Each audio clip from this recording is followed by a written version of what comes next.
So Carol and I are here at the Dam Bar and Grill, and we're here for a little glass of wines and appetizers coming in. People here going inside.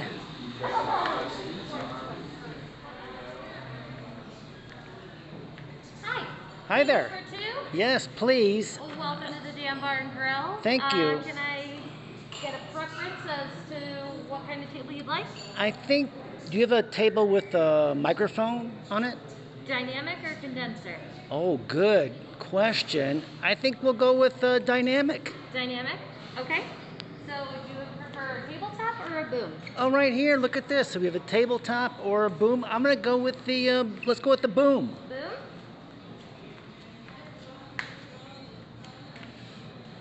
There you are, enjoy. Thanks very much. What can I get for you? I think we'll have some Pinot Grigio and some chicken strips. Okay, thank you. Does the chicken strips come with different sauces or anything? Yeah, you can choose any kind of sauce. Like you could do some ranch, you could do buffalo. Let's do ranch. Ranch? Okay. Thanks. sounds All right. I guess we can take our masks off, can't we? I think so. Now that we've done our order. And can I help you with yours? There. No, leave it there. Are you okay? Perfect. So, welcome to the Winoceros Show.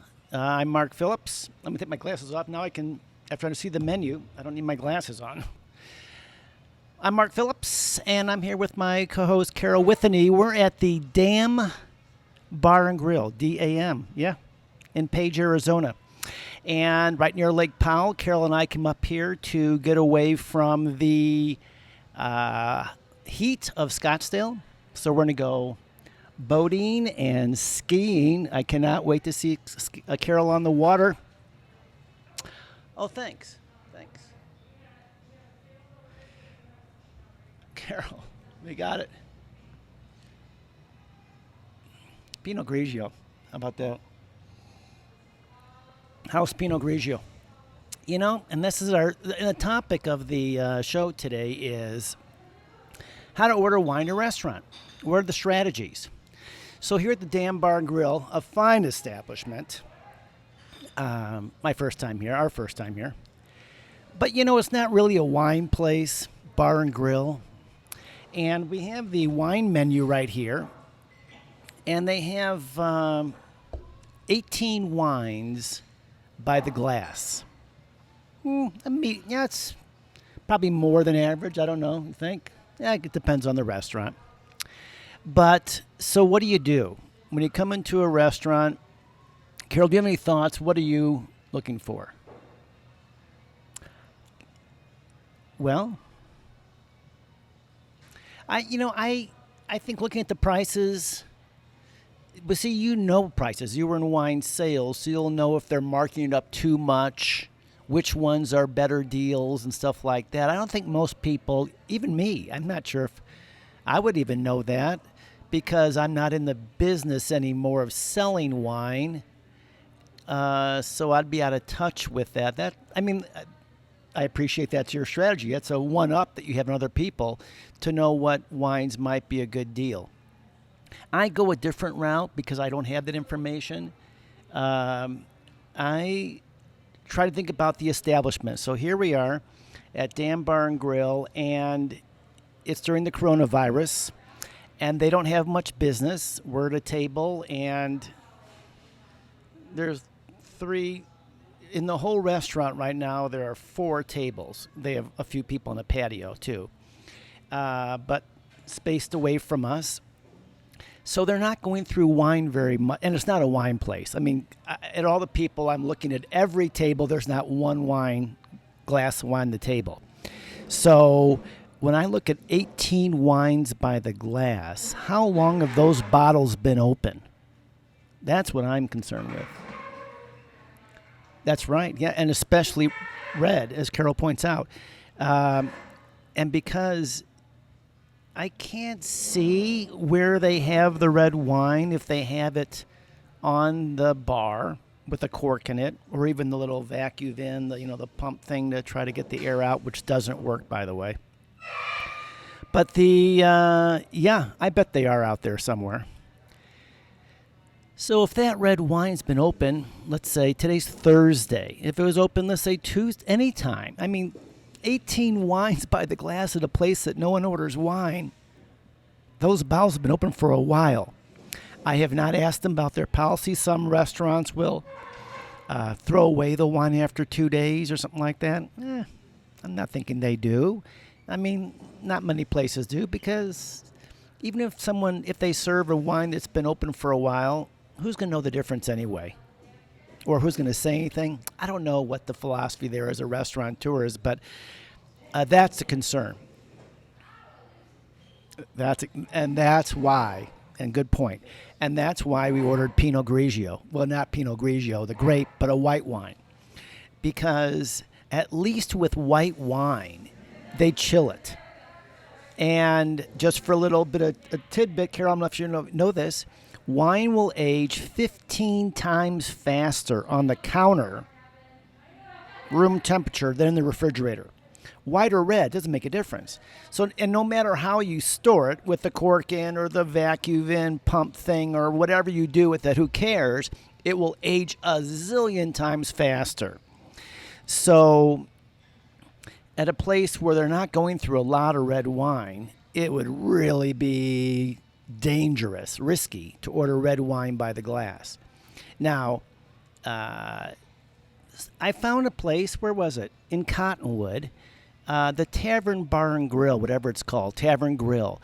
They still have bar seats at the bar. Most places that I've been to, I've not been out that much, so I can't even say, but they've removed the bar seats completely. This folks, I don't know, maybe just let me just have a little more wine. Let you have some first. These folks have removed the bar seats. Mm-hmm. So we're at a table, obviously. And so if I'm in a bar seat, you can ask the bartender, hey, if you want to get a red wine, what bottle's just been opened? Or, what's fresh? What's the whatever? Because I'm flexible on what kind of red wine I get. I like a lot of different things. Well, yes, you could ask the server, but wow, the server won't know. And now this is a process. They go back and ask the bartender. The bartender goes, what are they asking that for? These are pain in the ass customers. I don't know. I just wouldn't ask the server for that information. The bartender, it's easy for them to say. So either way, whatever you like. So yeah, I think you have to, when you come into a place, you got to size up the place. Think about when these wines were open, how many people are coming through, and then decide a strategy. And so our strategy here would be, let's get white. At least it's, and we get the house white, which is the least expensive. Not because we're stingy, are we? Of course we're not. But it's because anyone who drinks wine, more people who come in here who drink wine will probably order the house wine than anything else. That's just my belief. I'm not sure.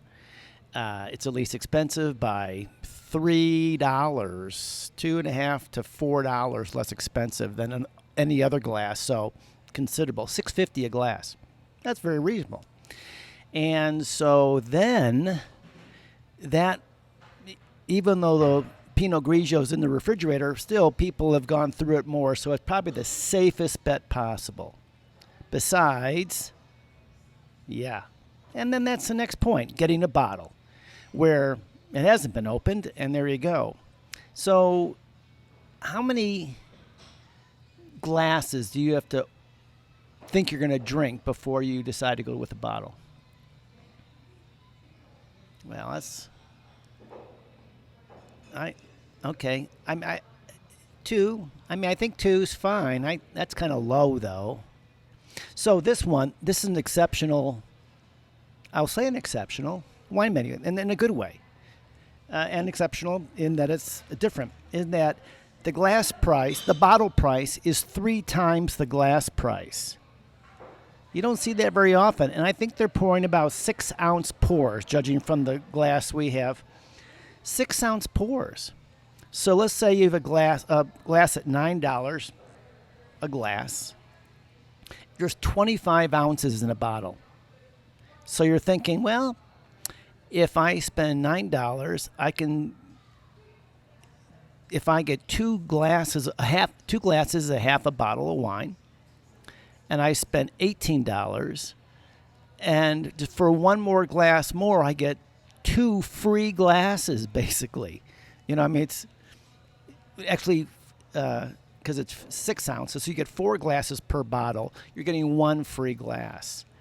So if you're with 2 people, getting a bottle, if you can agree on the same wine, is the way to go. I mean, that's pretty much it. Even if you're going to get 3 glasses, you're not going to drink a whole bottle between the 2 of you. In Arizona, at least, in many states, you can just put a cork, like you can take the wine home with you, the leftover wine.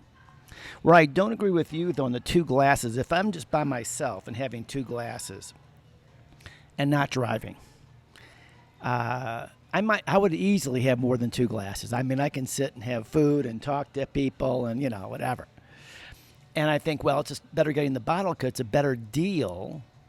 However, I've changed my mind on that because if you do the math, $18 for 2 glasses. If I just spend one more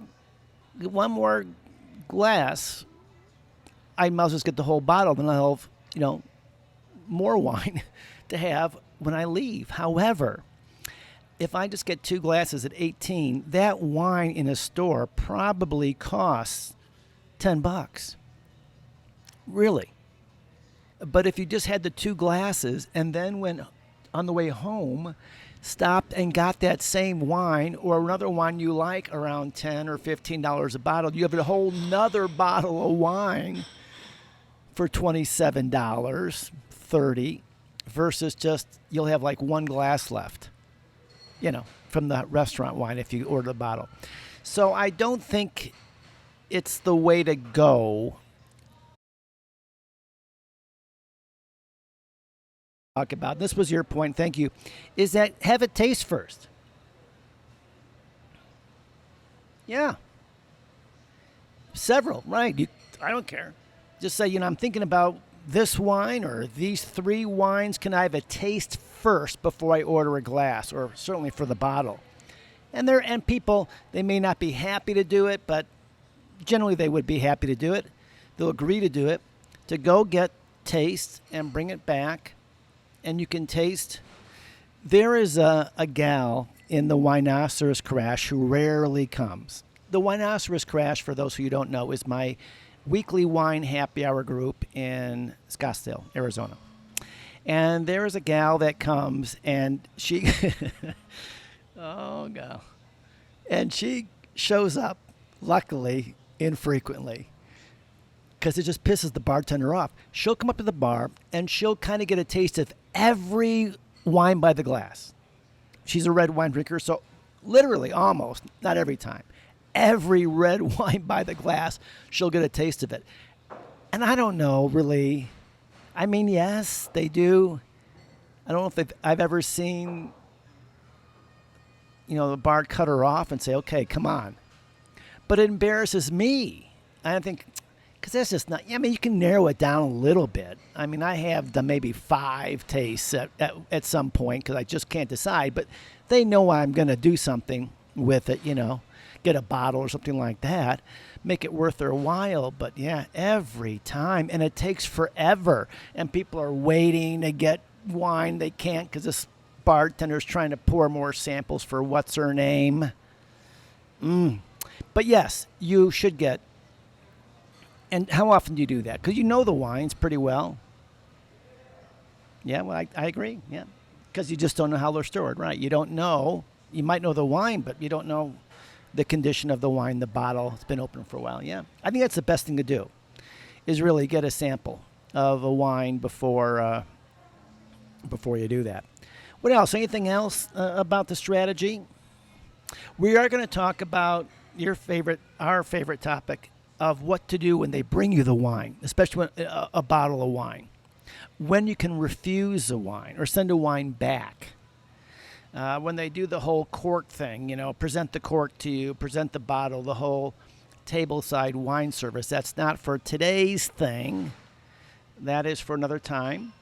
But I'll tell you what, we're in a restaurant and people are watching us have this conversation and they are freaking out. How often do you see a guy and a mannequin?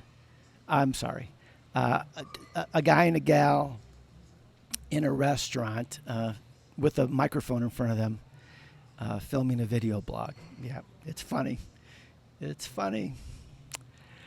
Anyway, that's all. Do we have anything else? I feel we missed something. I have to look at the list. Just hold on. We may just cut out, cut that because I thought we had. No, I think that's it. I think we covered all the topics we had in mind today. Thanks very much for joining us. Please subscribe to the video so you can be updated with the new postings. Have a nice day. See ya.